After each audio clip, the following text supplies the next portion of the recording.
Well, my guest today says just about everything is negotiable. So if you're in local government, that may come as a bit of a surprise to you, but bear with us. Hi, I'm Jerry Deschane. This is The Local Perspective, the League of Wisconsin Municipalities community media show where we talk about different municipal issues and hopefully pass along some useful information to you. I want to thank our hosts for today's show. This is being distributed by Wisconsin Community Media and their stations all across the state. But I particularly want to call out a WSCS, that's Wisconsin Sheboygan Community Station. Scott Mealiff and Maddie Pfister are helping us today. But my guest is Sheboygan's Assistant City Attorney, Thomas Cameron. Thomas, good morning. Good morning, Jerry. And so before I challenge you about what's negotiable and what's not, tell us a little bit about your role. You're the Assistant City Attorney in Sheboygan? That's right. What are you doing on a day-to-day basis? So it's a little bit of everything, whether it's representing the city in court, whether it's working with contracts, sort of making sure that the city is as protected as it can be. So does that mean that you're the guy that whenever a department head wants to do something, you're the one that says no? Or is that, how involved do you get in new initiatives or in municipal ordinances that are being kicked around? So, I mean, we definitely try to be a department that says yes rather than a department that says no, and save those no's for when there really is no way around it. I'd say that our office tends to get involved on those projects, sometimes earlier than others, but we get brought in and work with the department heads on their initiatives. Okay, great. And you're an Indiana University law grad, as I am. understand it. Okay. And before that, Wisconsin Lutheran College, graduate with a major in political science and business. Oh, great. Political science, man after my own heart. So let's start with the basics. And by the way, we should say, check out Thomas's article in the July issue of the Municipality. He focuses on these limitation of liability clauses in contracts. It's a great article. Don't let the title kind of intimidate you if you're not an attorney, because you sign contracts every day. And that's really the sort of the nub of it all, right? Is that a contract means a lot more than we think it means. It really does. I mean, one example that we gave in the article is buying a cup of coffee is a contract, but it's not what you think of. But you walk up to the barista and say, I'd like a medium latte. They say that'll be $3.50. You give them the $3.50, and then a few minutes later you get handed a latte. And that may be the end of it, but you've got the components of a contract. You've got offer. They're offering to sell you a latte for $3.50. You've got acceptance. You come in and say, I'd like that medium latte. And you've got performance. They're performing and you're paying the $3.50. But there's also a whole bunch of terms baked into that coffee transaction that we don't really think about. If you ask for your latte to have no foam and it comes out with foam, you're going to look at your latte and go, what is this? It's not what you asked for. It's not what you ordered. And presumably that'll get fixed one way or another. Mm-hmm. So there's a lot going on that we're not thinking about, even in that very basic example. So put this into municipal terms. If I'm a city clerk or village clerk in a small community, mm-hmm. and I'm dealing with buying services every week and buying supplies, what's a contract, what's not a contract, or is all of that a contract at some level? Just about all of it's a contract at some level. I mean, there's a perception sometimes that it's the name at the top of the document that really matters. So, it's not a contract, it's a purchase order, or it's not a contract, it's an engagement letter, or it's not a contract, it's a services agreement, or a memorandum of understanding. I mean, those are all, going back to that coffee example, we have offer, we have acceptance, and we've got both sides getting something of value. Mm-hmm. So, on some level, all of those are contracts. But now, what's the difference in terms of what a clerk or an administrator, at some point, obviously, if you're buying a cup of coffee, you don't need to ask the assistant city attorney, unless, of course, you're buying for him. But if you're just buying or repurchasing or whatever, where's the line between where you really need to scrutinize the written document and it's just, okay, this is that piece of paper again? Well, and sometimes the question is, does there need to be a written document at all? And occasionally there's folks who are doing things with a handshake, which can cause all sorts of problems, to not even have the basic understandings written down. Yeah, not to mention no record of what actually is supposed to be happening. It makes it harder to pay and makes it harder to understand whether you've gotten what you were really supposed to get if you haven't written it down on the front end, even in a really informal way. So, on the one hand, buying a $6 box of pens, you're probably not going to scrutinize that all that carefully. Once you start getting into things where, for your municipality, if things go sideways or things go not well, there's meaningful exposure. Now I think you really want to be taking a look at what's in it. And that line for meaningful exposure is going to be different for everyone. If you're a very small community, a $1,000 contract might be a significant percentage of your annual budget. So not that you want to be willy-nilly with any expenditure of public funds, but there does come a point where you go, we're not going to spend lawyer time on that $6 box of pens. We're going to spend more money scrutinizing the contract than we are on the pens in the first place. And I can already hear it. Some of our listeners are going, okay, now I'm terrified. What do I do? Where is the first place they should go to kind of get a basic understanding of what these elements could or could not be? So, the league is an awesome resource for all sorts of trainings. I know they've got the Local Government 101, and they've got other training opportunities. I would say that's a really great starting point. The second point is talking with your particular attorney about, big picture, what should we be looking for? What are those tension points? Google isn't always perfect, but at getting a basic understanding for what an indemnification clause is, that can help make you a more informed consumer. Yeah, and we're going to dive into not this indemnification clauses, limitation of liability clauses, because a lot of cities, just as consumers, frankly, you're being handed some standard form contracts that you ought not be signing, if I understand the gist of your article correctly. That's right. There's a lot that is presented as sort of standard or as boilerplate that really isn't, or that is really tailored at a different audience than a municipality. So as a consumer, I may not be able to dictate terms with the cable company or with my cell phone provider.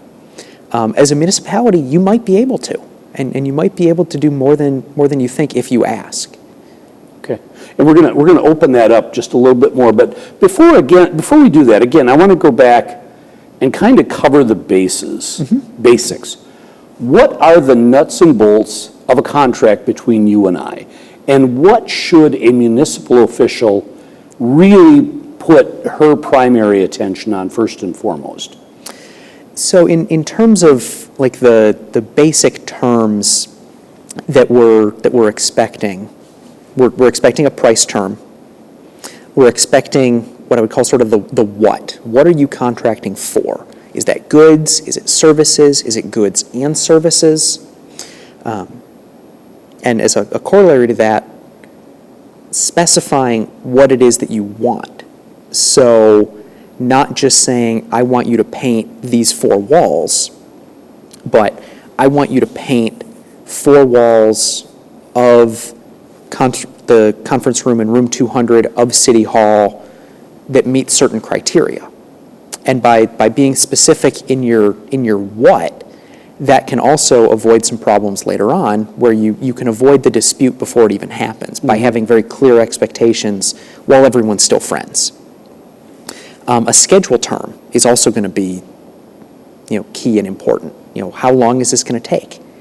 And if those three things aren't being met or aren't to the municipality's satisfaction, then some of the other more legalistic terms, they don't matter because you're never going to get to that point. Mm-hmm. If you want all four walls of the conference room painted and they're only willing to do three, well, that doesn't do you a whole lot of good. So does a contract always also spell out, how do we fix this if something goes wrong? Yeah. Call it a warranty, call it whatever? I mean, it won't always, but a contract that's doing some thinking on the front end, one of the questions that I'm always thinking about when I'm reviewing a contract or when I'm drafting a contract is, when something goes wrong, what's going to happen? What are the next steps? And I tell my clients all the time, if I knew in advance which one contract a year or which two contracts a year would go sideways, those would be the only one or two that I'd really worry about. Right. But I don't know, so I've got to be just as rigorous with everything that hits my desk because I don't know which one's going to go sideways. Can you say with any certainty that, construction contracts, those are the worst, or new vehicle agreements, those are the most challenging? I'd say a lot of it depends on who the other party is. There are parties, and I'm sure every municipality has them, where they're more difficult to negotiate with. Okay. Or they're more difficult to work with. And that might be a local developer. It might be a local, if you've got one construction company in town or one construction company that's kind of local, they're going to have more leverage than if you've got 5 or 6 to choose from. Okay. We're talking with Thomas Cameron. Thomas is the Assistant City Attorney for the City of Oshkosh. City of Sheboygan. Excuse me, why is my mind on Oshkosh? I don't Wrong know. side of the lake today. Or the wrong lake, I guess. We're the big lake. Thomas Cameron, Assistant City Attorney for the City of Sheboygan, which is on the Big Lake. Talking about contracts, which, you'd be inclined to say, oh boy, this is a snooze, but this is where a city can find itself pretty tangled up in a pretty big hurry. Mm-hmm. We talked about the more obvious things that you want in an agreement. What are some of the less obvious things? So I would say, not just a termination clause, but what does that termination clause say? Who's allowed to terminate and for what? And is there a cure provision? So if you default on a contract with me, do I have to give you 30 days to fix it? Mm-hmm. Do I have to give you 30 days to fix any default or just some defaults? We alluded a little bit earlier to indemnification and limitation of liability. Right. Those will go sort of hand in hand. I would say look at what responsibilities a municipality has. So if it's a services contract, is the municipality agreeing to give certain information to the contractor? And does someone in your municipality know that you've taken on that responsibility? It's not always the case. That's when your city attorney, the force sort of affects him, and all of a sudden he starts to get, someone just agreed to something that he shouldn't have. And what did we just take on? Who can perform for the other party? So a lot of times with services contracts, you care very much who's performing for them. So if you're hiring an architect, presumably you picked that architect on purpose, and you want that architect to be performing the services for you. So is there a provision that prevents them from subcontracting it out to someone that you didn't pick? Mm-hmm. Thinking about that on the front end. Insurance. A lot of times insurance gets sort of glazed over as, this is just the standard provision. But what are you having done, and what is the actual risk to your municipality based on what you're having done? I'll give you an example. The previous life, professionally, we were working on re-roofing a large building and putting solar panels on it. And we were a little nervous about the solar panels and the weight to go with it. So we did a lot of work on the front end to understand that and get comfortable with that. but we were still nervous that things wouldn't be done right, or that we'd be left with the two contractors, the roofer and the solar company, pointing fingers at each other. Right, and nobody really knowing who's to blame. No one really knowing. So we wanted to make sure that both providers had enough insurance that no matter what happened, we could rebuild the building if we had to. Everything goes wrong, and there's enough there. So we were insisting on a lot more than sometimes $1 million per occurrence for commercial general liability gets thrown around as sort of a standard. Mm-hmm. We asked for a lot more than that on that particular contract because we had very specific concerns.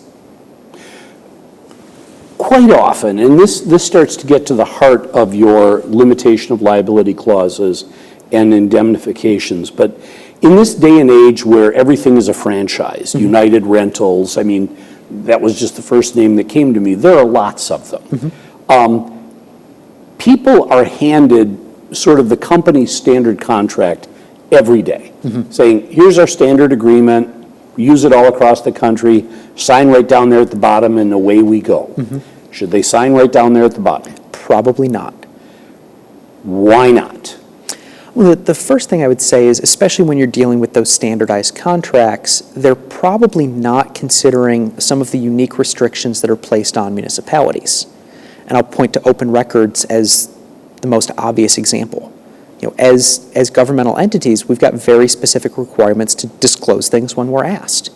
And a lot of times those contracts say you're going to keep everything confidential, or this is deemed a trade secret. Well, is that contract a trade secret?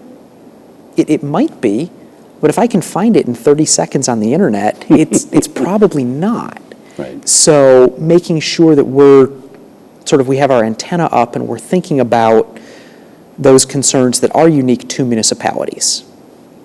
Now, what about the big one, the limitations on liability? First of all, is there a difference between a limitation of liability clause and an indemnity clause? Yes. Okay, can you take them one at a time and explain them? So an indemnification clause is dealing with the risk. It's dealing with who's going to pay if a certain type of issue happens. If the solar panels come crashing through the roof. If the solar panels come crashing through the roof, who's on the hook for that? Mm-hmm. The limitation of liability clause says, I don't care who's on the hook, we're not paying you more than X, whatever X is. So it sort of is a layer on top of that indemnification clause, and when coupled together can really undercut the meaning of that indemnification clause. So you can have an indemnification clause where the contractor says, I'll take on everything. No matter what happens, we will indemnify, defend, and hold you harmless for everything. But if they layer a limitation of liability clause on top of that says, but we're only willing to pay out the dollar amount of the contract, and it's a $10,000 contract, then the value of that indemnification clause to your municipality looks a whole lot like $10,000, which is not what you thought you were getting, almost certainly, when you were dealing with that indemnification clause. So it really can cloud and can really cloud all of those other provisions. What should a municipal official do? Because, they're facing across the table a guy who owns the franchise, he's given these forms, mm-hmm. he's told by his attorney, get these forms signed. It feels like the municipality has no bargaining room at all. Is that an accurate feeling? It's an accurate feeling. I don't think it's an accurate representation of reality. I have been amazed at what someone can negotiate, largely by starting by asking. And sometimes, I'll read a contract and I'll go, I don't understand what this means. Not even that I'm opposed to what it says or not, but it's presented as a form contract, and I'll either call the other side or send the other side a letter or an email, normally emails rather than letters, and say like, hey, can we clarify this? What are you trying to accomplish here? And sometimes they don't know, or sometimes you can say, I read this as potentially meaning X. I don't think that's what you mean. So how can we clarify this? How can we make it so that we do have an understanding of what's being agreed to? And that's in a form contract? Even in form contracts. See, I would assume that there was a team of lawyers somewhere back in a room that got all of this done. And there may have been a team of lawyers, but 5 years later, 10 years later, does that contract still make sense? Was it written for the purpose that it's being used? Sometimes we see form contracts and someone's picking the closest form that they have. And right. It may not accurately describe what's going on. I mean, I gave the example earlier of the open records responsibilities. And all sorts of vendors who should know better include language that seems to imply that cities can't actually maintain their open records responsibilities and comply with the contract. So in that case, does the contract trump the open records law?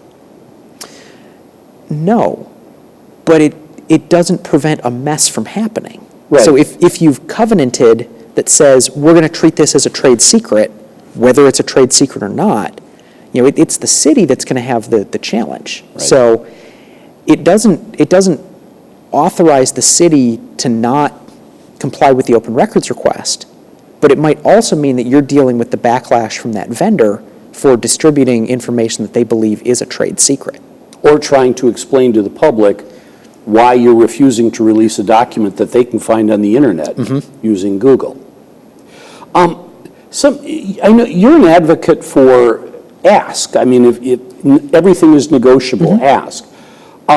Is it better to do that during, say, is there a way to limit the mess during the RFP stage? I think there is. I think, with services, you don't have to go out to bid. You can solicit responses, and that's great, and that's legally permissible. But using something like an RFP or an RFQ can be really useful for a municipality to affirmatively set expectations. To say, we don't want limitation of liability. We don't want that provision to be included here. Or, here's our standard contract. We'll attach that. And if there's anything in here that you won't agree to, tell us now. And let's put all of our cards on the table. So, a lot of times in negotiation, there's this idea of you don't want to be the person to move first. There can be some advantage to moving first and saying, here's our form. And then if you want to talk about our form, we'll talk about our form. But, we're starting from our form, not your form. What, can you sort of put in hierarchical priority order for me? What's the most important, what are the top 5 or top 6 things that you want to look at first in an agreement? I would say that the first thing, and we were sort of joking about it earlier, is are you getting what you actually want? Does the scope, do the specifications, do those match what you're expecting? You ordered a fire truck, you get a Yugo. Something's wrong with that contract. Something's wrong with that contract, but I've seen a lot of times where something gets mistranslated. And, you thought you were going to get a fire truck that could do X, Y, and Z, and it actually can do X and Y. Or X, Y, Z, and A, B, and C, which is great if you're not paying extra for A, B, and C. Are you paying for things you don't need or don't want? So I would say first and foremost, are you getting what you want? I would say second is it on the schedule that works? Because if we're not getting those basic terms correct, then the rest of it doesn't really matter. The third thing is, are we compliant with all the laws we need to be compliant with? So one easy example, if we're using federal money, do we have all the language that needs to be in there to use that federal money? So if we're using community development block grant to fund this, do we have wage monitoring? Or is someone taking care of wage monitoring? Have we ensured that the appropriate wages are going to be paid so that we actually qualify to use the community development block grant money in the first place? And don't have to go back and repay it in 5 years. That's going to be really unpleasant if... And then I would say that the third really big category is ensuring the municipality is protected in the event of an issue. And that takes a whole bunch of forms. Part of that is that indemnification and that limitation of liability. Part of it, you might reach a point in the contract where you go, it's not working for us. It's not you, it's me. So can we terminate if you were represented to be all that and you turn out to be less than all that, and you're not getting it done. You're not performing as promised. Do we have a way to get out? If we've got a multi-year contract, what happens if the council decides not to appropriate funds for this contract? Do we have non-appropriation language in there that lets us out? Because if there's no money, there's no money. Is there insurance to protect us? What kind of insurance? What is that risk going to look like? You might have something that is a relatively low-dollar contract, but very, very high risk should something go wrong. Mm-hmm. Thomas, what's an example of a clause that people sweat over, but it's really not worth the trouble? Sometimes venue can be something that people get worked up about. Venue, the court where we would go to resolve? Where are we going to go to fight about things? And part of that is very few of these contract disputes are actually going to end up in court. And sort of as a second matter, especially if we're dealing with sort of a Wisconsin-based vendor, we're going to be in Wisconsin. Wisconsin law is going to apply. So if I'm in Sheboygan County and I've got to drive to Ozaukee County, is that the end of the world? Probably not. If I end up in the Western District in federal court instead of the Eastern District, it's a little bit more driving, but it's not the end of the world. Mm-hmm. I would say that's one. Payment terms, as long as everyone understands what the rules are, people can get worked up over getting paid in 30 days versus 45 versus is it due immediately and after 30 days interest is owed. That might be, I could see that being a bigger issue for a small contractor than typically for a municipality. Mm-hmm. We're running low on time. My guest is Thomas Cameron with the city of Sheboygan. Got the lake right this time, or got the city right this time. He's the assistant city attorney. And I think the moral of the day is ask. Yeah. Talk to your vendor. Wouldn't you agree? Absolutely. That all contracts start with a good conversation, good back and forth, making sure you know what you want, they know what they're delivering. Any closing thoughts, Thomas? Yeah, I mean, to reiterate, asking, and, it's maybe a cliche to say, walk a mile in someone else's shoes. At the beginning of the contract, presumably you both want to do business with each other. So, I mean, this is the time to make sure that all of those issues or all of those questions have been resolved, because you're never going to get friendlier than you are right now. Right. And if you can resolve those questions on the front end, then hopefully you don't end up in a dispute later because you've clearly spelled out what everyone's expectations are. Good advice. My guest is Thomas Cameron, City of Sheboygan Assistant City Attorney. This is The Local Perspective. I want to thank the folks at Sheboygan Community Media Center for their help, also Wisconsin Community Media. Have a good day.